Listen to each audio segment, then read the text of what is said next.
I really think that this country as a whole needs more people to leave and come back, and to travel, get your passport, go experience something, come back, see how it changes you and how that affects your life and those people around you. Welcome to the Budget-Minded Traveler Podcast, your source for the tips and tactics that will inspire and equip you to travel the world. And the best part? It won't break your bank. And now, the Budget-Minded Traveler herself and your host, Jackie IRL. This is episode 54 of the Budget-Minded Traveler podcast. And today we are starting a new series for the next 4 episodes, which will be interviews with people who have started businesses out of travel. And today is kind of extra special because we're doing something unprecedented on this podcast. I can't even say this without laughing. Our first guest for this next series is actually myself. And no, I'm not going to do a solo show today, nor am I going to conduct my own interview. I actually brought in a ringer for this episode. I figured what's better than bringing in one of the best in the business to make me sound good on my own podcast. So we have the one and only Nathaniel Boyle, who is host of the Daily Travel Podcast, which if you haven't checked that out yet, you should. It's incredibly inspirational. And Nathaniel also happens to be one of our guests for this series. So stay tuned for more from him in the near future. But he is here to interview me today. We're so grateful to Osprey Packs for partnering with us and supporting the podcast. So please stay tuned for more about them later on. I have an opportunity for you to join me in real life for some real travel. Here's the latest Jump Adventures update. We are going to Greece for a bike and boat island hopping adventure this May 9th to 16th, 2025, and we still have space left. Check out jumpadventures.com to learn more and book now. We're going to have a yacht all to ourselves with ensuite cabins on board, so you get to sleep in the same bed every night as we start in Athens and make our way west toward the island of Corfu. You'll have your own bike for the week, e-bike if you want one, for cycling the islands as we go, in between meals crafted by our private chef on board, and all the relaxing you want to do on the top deck under the Mediterranean sun. These bike and boat adventures are our most carefree and relaxed trips. All you have to do is say yes and show up, and there's still space. Head over to jumpadventures.com to grab your spot now, and we'll see you there. So, welcome to the Budget-Minded Traveler podcast, Nathaniel. How are you? I'm so excited to finally be on, Jackie. This has been like a long time coming. I know, and I am so stoked that you're here. I totally agree. This has been such a long time coming. We actually we launched our podcast at the same time. Yeah, I think you beat me by like 4 weeks, which puts us at 50 weeks ago. And you have like 200 episodes more than I do. So you've been in overhaul mode the last year. I went daily for the first 200 and that was a little insane. But I had to do it because I really felt like, and I'm impressed that you've been able to maintain your show for as long as you have, but I really felt like I needed to do the daily show schedule thing to keep myself, to hold myself accountable. Kind of like doing a daily workout routine instead of a weekly one. Mm-hmm. You do the weekly one, it's so easy to just forget it for a week. I'll take the week off. But you do the daily one, you start holding yourself accountable and you start, I don't know. I couldn't stop. I can't even imagine. I mean, props to you. Good job. You've done an amazing job with it. And I mean, it's all I can do to keep up with one a week or every 2 weeks. So, and I know that you're busy. So I'm so grateful that you agreed to take the time to do this. And to be honest, I'm a little nervous about this for some reason. I may or may not have a beer in my hand right now. It's all right. You're not the only one drinking because you mentioned that before. And so I made myself a drink to go along with it. But awesome. Why are you nervous? I think it's because I respect your show so much and what you do, and you're so good at interviewing. And here I am on my own show with my listeners, and I'm going to be interviewed by you. And I don't know, it's just kind of a strange thing. But well, the honor is mine to be here because, again, I had you on so long ago. We've been able to connect. We've been able to hang out in person and become friends through travel media, through podcasting, through sort of a lot of mutual interests. And like I said, it's been a long time coming on this show. I've been looking forward to it. And so I don't know, maybe I'm feeling a little nervous here too as well, because it's like we've been talking about this for probably a year, but we've been waiting for the right time or the right topic or the right opportunity. And of course, I'm honored to be the person that gets to interview you on your own show. Come on, that's like the ultimate. That's the ultimate compliment. I know. I don't even know when that's been done before. So I'm glad that you're happy about it. Thank you. Yeah, definitely. Okay. This is all your right. show. Yeah. So this is supposed to be about how I started my travel business. So I'm just going to kind of let you, I guess, take it away. Oh, sure. Okay. Well, yeah, let's ask the question I always ask on my show to open it up. Jackie, for anybody that's listening that's just jumped in that doesn't even know who you are, let's cover those bases and then slide into where travel fits in. So where are you from and when did you get started traveling? Wow. Okay. I am from, that's an interesting question. I have actually moved around a lot lately and lately, I mean like the last 12 years. That's about when I started traveling. I was fresh out of high school with a passion to learn Spanish and went to Costa Rica to study abroad as soon as I could. Which meant I was 18 and I lived there for a year, learned Spanish, did that whole thing and was completely addicted to it. And so that turned into another year of study abroad in Italy where I learned Italian. And I kind of just kept going with the passion for language and let that continue to take me around the world. So I guess originally I am from the West Coast. I'm from California originally, and I went to school in and out of Reno, Nevada. And I say in and out because I don't feel like they really claim me. I studied abroad and I was in Montana and all over the place. So, but my degree says Nevada. It was in Spanish and Italian, go figure, which I think is amazing because I actually use it all the time. And so there was that kind of motivation that allowed me. It was actually kind of a means to an end of getting through university. I just kept studying abroad and learning languages. And that really, I mean, once I started, I could not be stopped. I did everything in my power to continue to travel, to figure out how I could keep it going, being someone who, put myself through school and had to work and save and all of that jazz. So here's what's interesting about what you just said to me, at least, is that you sort of initially struggled to define exactly where it was you were from. You're from the West Coast. That's in like a massive place. California, okay, one of the biggest states. And then to go to school, then you're like, okay, I'm from California. And then I went to school in Reno. So it's like we still haven't exactly zeroed in on exactly where you're from or who you are. But here's the other interesting thing is that they say that for every language you speak, you live another life. Right. And I feel like that's something maybe we've talked about before, but I know that rings true with you. So here's the interesting question I want to ask you before we get into maybe the more nuts and bolts is is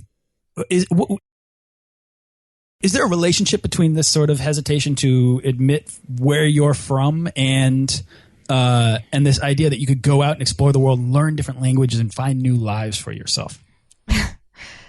Yes, actually. And I haven't even looked at it that way before, but I've always felt this strange sense of not necessarily belonging anywhere. When I said I grew up in California. I grew up in Tahoe City, Lake Tahoe, until I was like 10. We moved to the Nevada side, and I lived there for like 7 years. I was in and out of school in Reno. I've been in Montana 3 times, most recently for the last 4 years, which is like forever for me.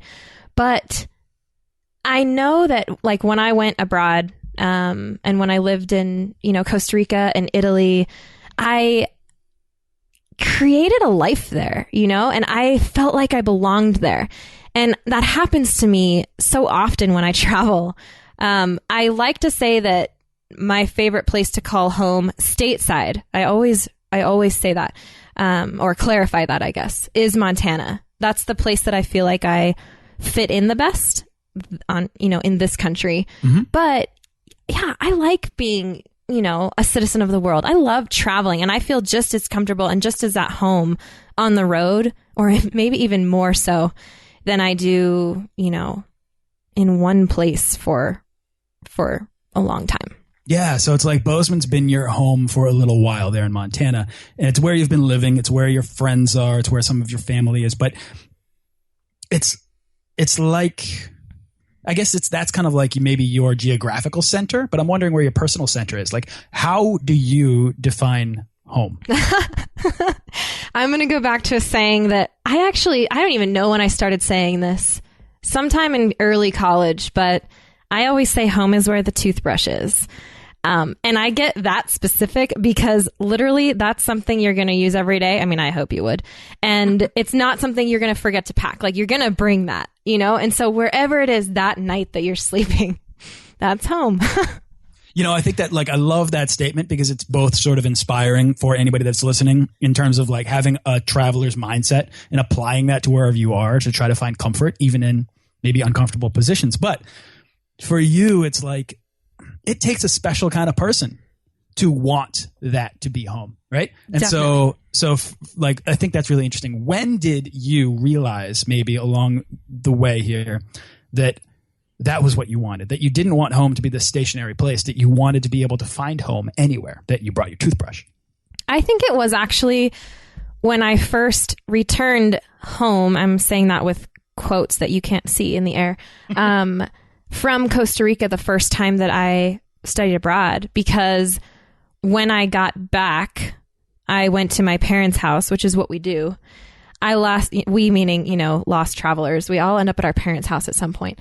But I got back and I ended up, I lasted 3 weeks and I was out because I couldn't, I realized then that my life really wasn't going to be the same as it was before, that I had changed and I didn't want to just go back to the same normalcy that I had had in the past. And so I think that was the first time that I really realized it. It wasn't necessarily abroad, you know, it was actually when I got back and realized I was so uncomfortable. I had to get moving again.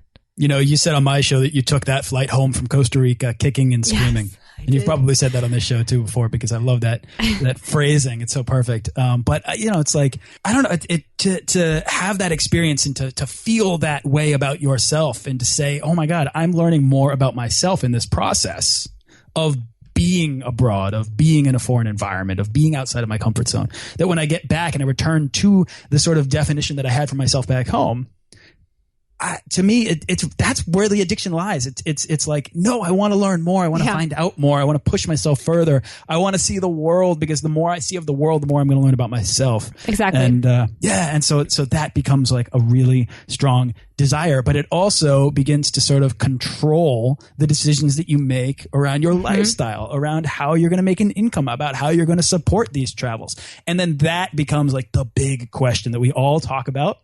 Especially on, you know, podcasts and blogs about budget travel or about, you know, lifestyle businesses and all of this stuff. So let's get into that then. Like, I want to ask you about, at what point then did this love of travel begin to be something that you could see as a way to support yourself as like a career or as a freelancing model?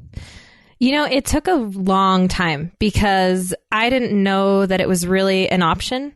I mean, I say like, I'm a blogger now, but I didn't know that existed before. I had a blog starting in 2008 and it was for, you know, my mom and my family and friends. And I know that I had, you know, a few readers, but that was all it was. It was just to, you know, make sure that they knew I was okay. And it wasn't any kind of professional decision at all. It was more just to document my trips.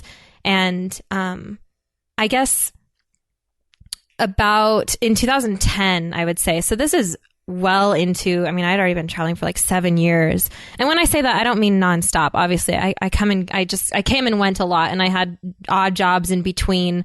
I always kind of figured it out. But in 2010, it kind of hit me that I had been gaining almost a following. It was more like an interest. There had been people, everyone I knew and all of their friends knew that I was the girl who traveled, and they would come to me from the far corners of the earth with their questions. Let me ask you, how did that make you feel at that point?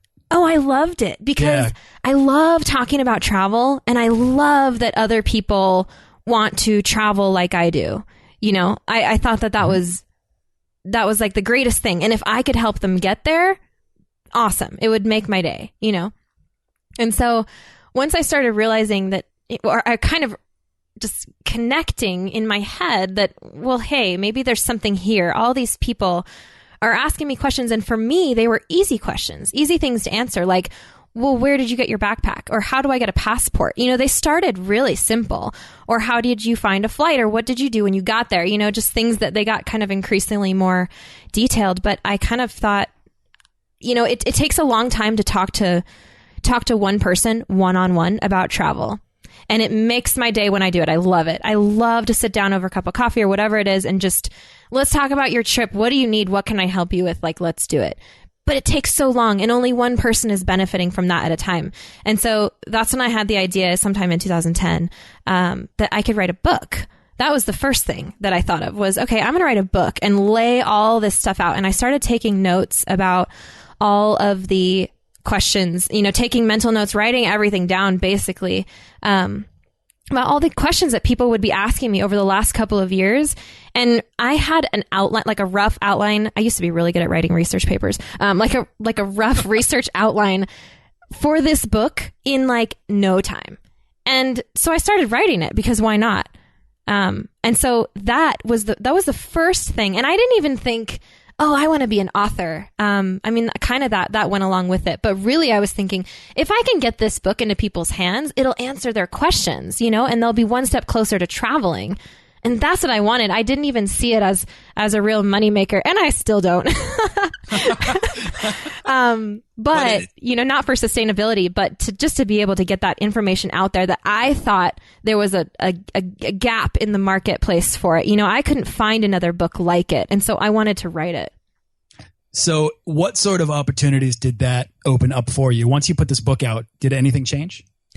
Whoa, yeah. Things changed before I even got the book out, actually. I knew a guy, an acquaintance, who approached me once. So I had started another business doing web design on the side. Well, I shouldn't say on the side because that was like my main business at the time. But I was at this event for that. And this guy approached me and said, hey, do you know anything about affiliate marketing?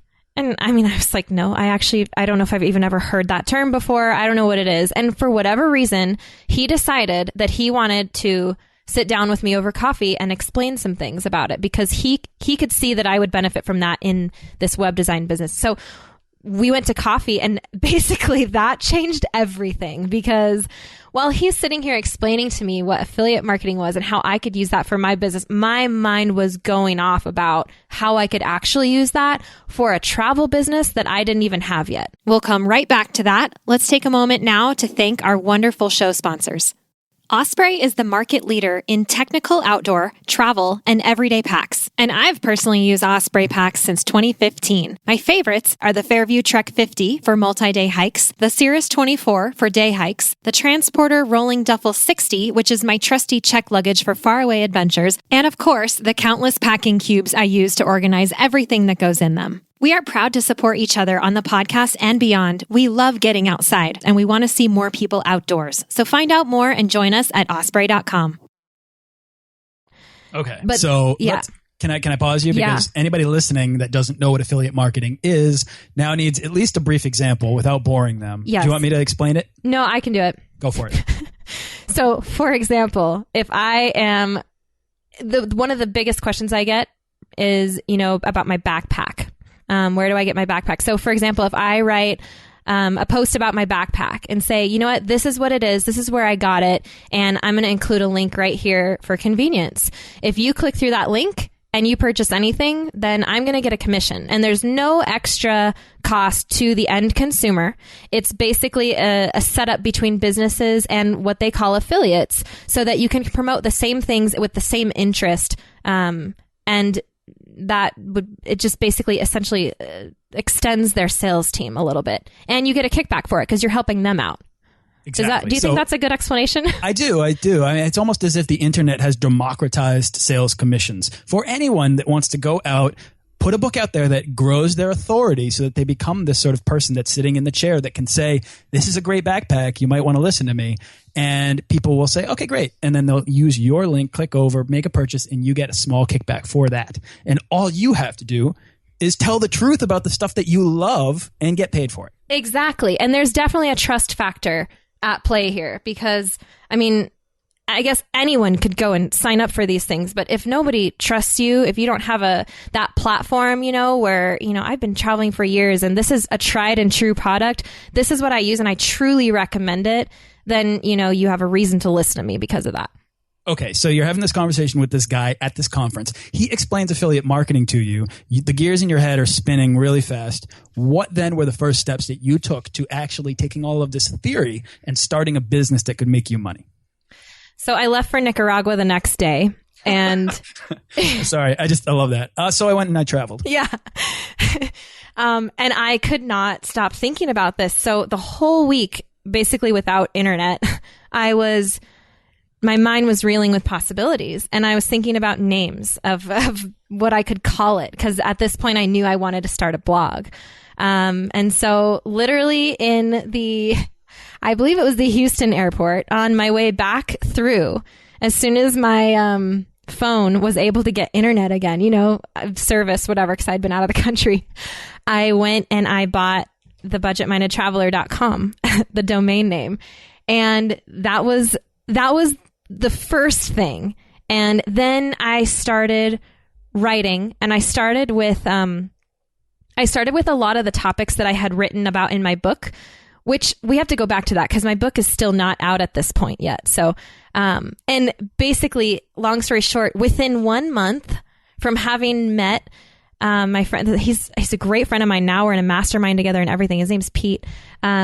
He from that first meeting with him, it was 1 month till I launched my blog. So I did it really fast, but it's because I was like, whoa, amazing idea. I'm doing this. No one's stopping me. Boom, boom, boom. Let's do it. Let's get out the door. I'm on fire. So I love it. And sometimes that's how it has to happen. Sometimes you need to do a daily podcast just to push yourself over the edge. Sometimes you need to get your idea out of you as fast as you can so that it exists out there to get feedback on, so that you know where you can take it, how it's working, whether this is going to be an idea that people like or people, don't like. And for so many people, I think they just keep it inside and they let it sit for months and months. Right.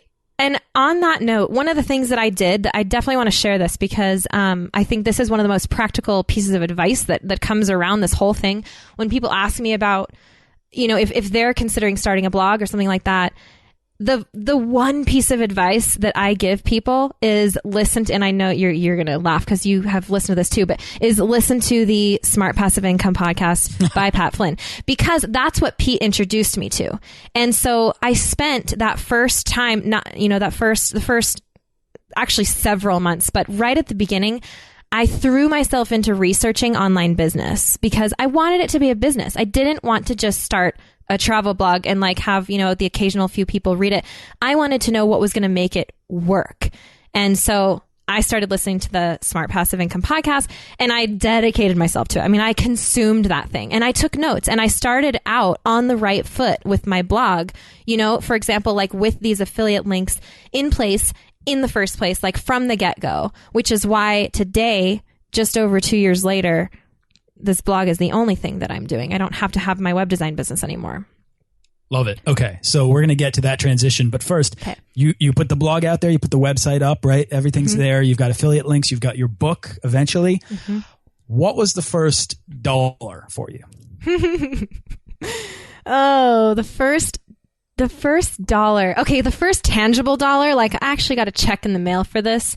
And this is so silly. I'm going to admit this though. So Bluehost, which is my hosting platform, it's very popular. Do you use Bluehost? I do for some of the websites that I built. Yeah, so Bluehost is a popular hosting platform. And they have an affiliate program.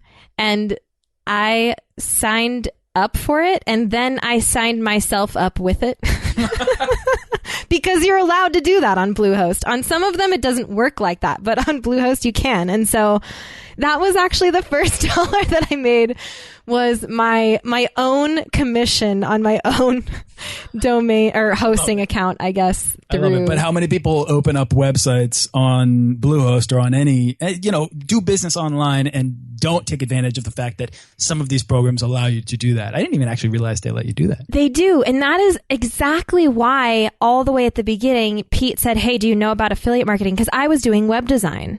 So I'm literally the person setting people up on these things, and I didn't know that that was an option. And that's why he wanted to tell me about it.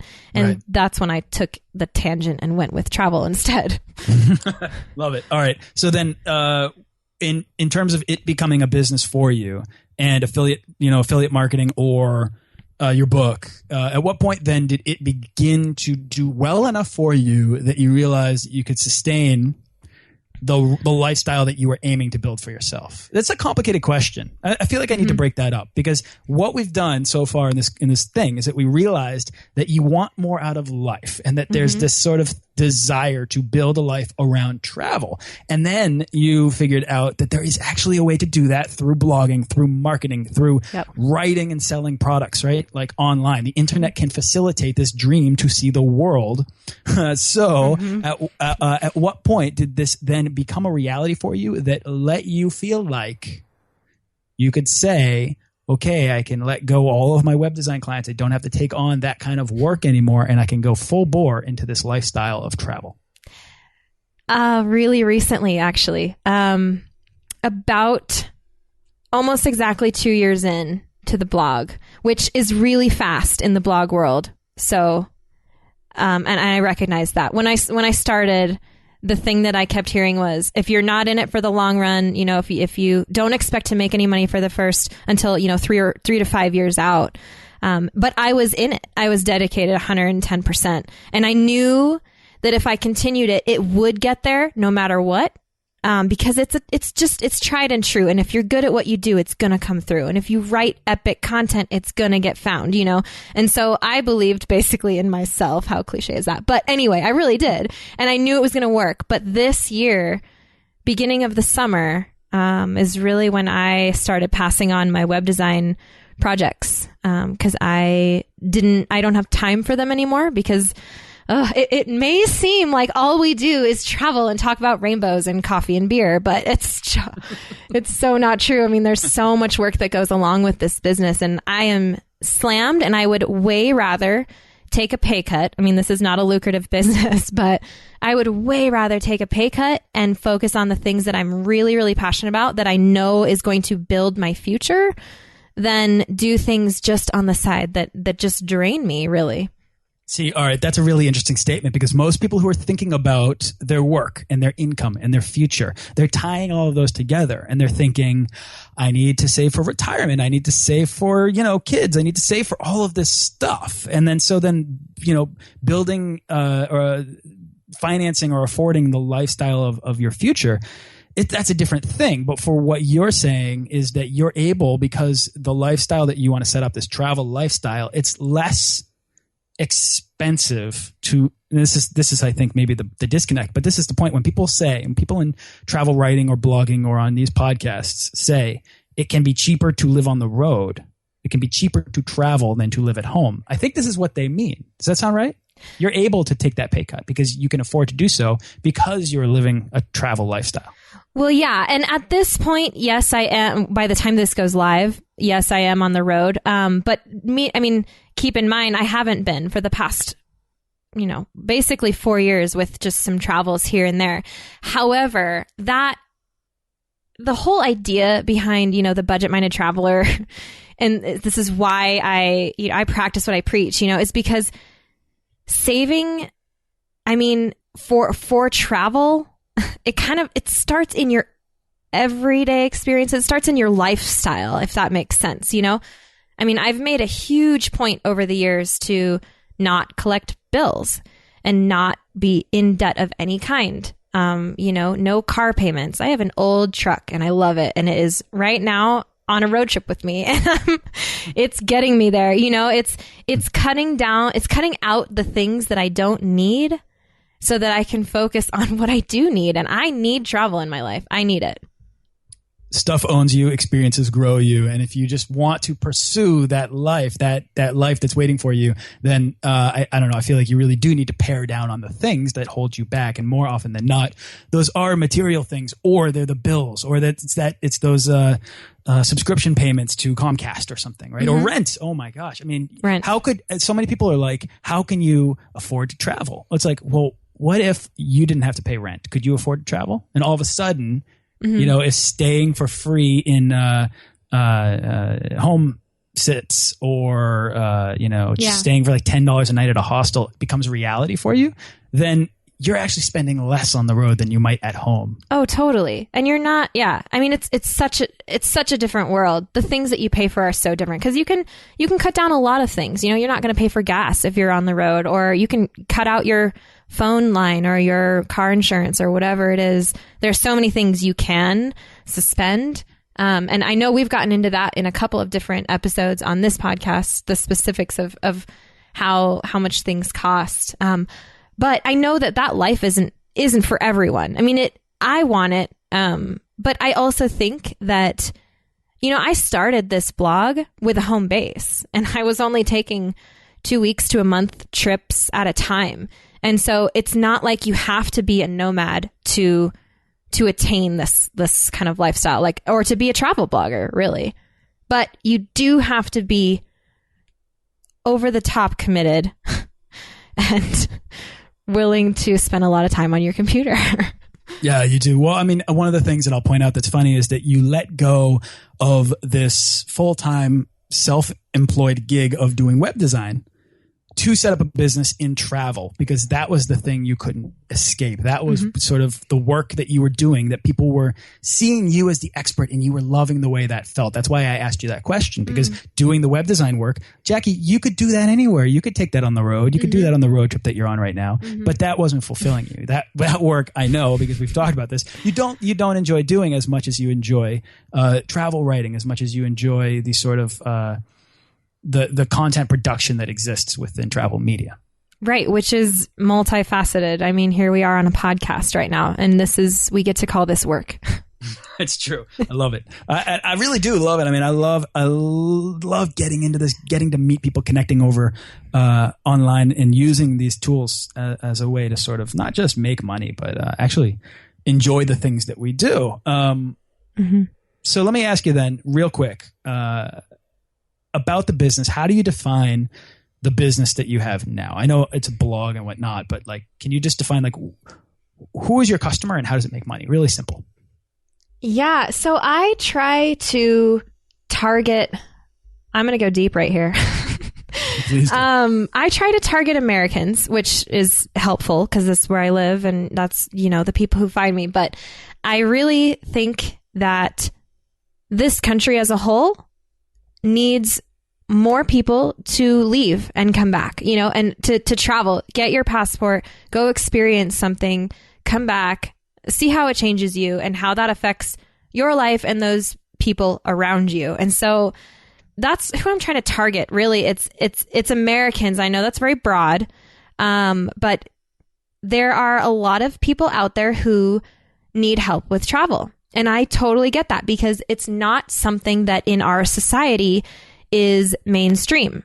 I mean, if you look at Australia, for example, you see a whole bunch of 18, 19, 20-year-olds who, what they do is they leave. They do the gap year thing. And I know that people in the States kind of have heard of a gap year. They know what it is, but it's not common. It's not a common term. It's not something that everyone does.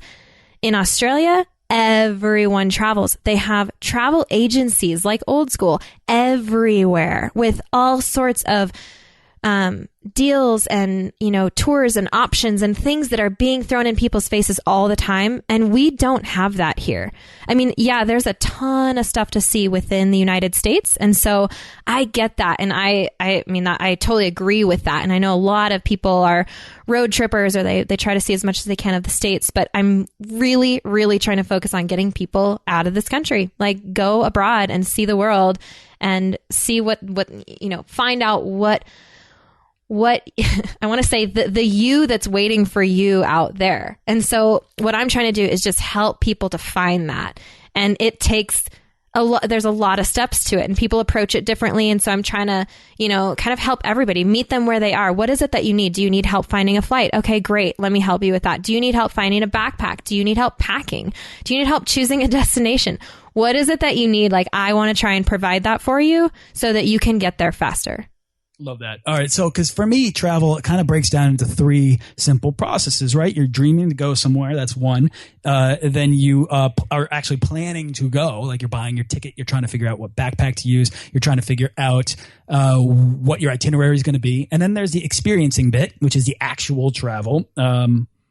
That is where sort of all the inspiration lies. I love that part. That's kind of where I like to hang out and work within the sort of inspiration to send that back up the pipeline of like anybody that might be dreaming. Well, here's the inspiration. That's maybe how I operate on my show doing my thing. But you and what you do differently is that you are sort of attacking all 3 of those different phases and breaking down all of the different barriers that exist through information. And information comes in the form of free blog posts or videos or inspiration or podcasts or all of these things. And then you're targeting your customer who hopefully clicks through, uses your website as a resource and generates you income through the purchase of products because they're using your links. And that's really, really cool if they do.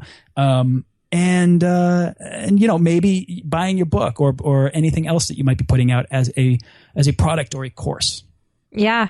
And it's a hard model, and I would understand why a lot of people would be afraid of it because it's really risky. I mean, you start out with nothing and it takes a long time to build anything. And it might not ever happen. I mean, there are a lot of people who give up because it doesn't happen for them, which is why I say you have to be over the top dedicated to doing this if you're going to do it. Which I am really proud to say that I am because I need it in my life, But I mean, yeah, we are providing, and this because you do the same thing. We are providing free information to people. And so if there's a chance that we can get a kickback from that, that's amazing. And it takes a lot to add up, just as well as I do. I definitely do. But the thing is, Jackie, you've done it faster than most, I think. I have, at least I know. I've been watching you go, and you've put a lot into it. But you're also, you're a little shrewd about some of the decisions you make. And so if anybody's listening and they want to get into this, Jackie does have, in my eyes, authority on this. You'd be a good person to ask these questions to. Not just about travel, but about how to going about making a living around travel. So let me ask you that then, Jackie. What advice do you have for others who want to make a living around travel? And this is going to come out, and I think the way that you're going to do it is going to be different from mine. And this is the beauty of travel, is that we are most travelers, I like to think of, are creative people, and there's no one single right way to do it. Even as a travel blogger, I mean, I know so many people in my industry within my same niche, and we're all kind of doing it differently. And that's the beauty of online business. So let's see, for practical reasons, I would say go back to my advice from earlier. Listen to the Smart Passive Income podcast because that's where I started.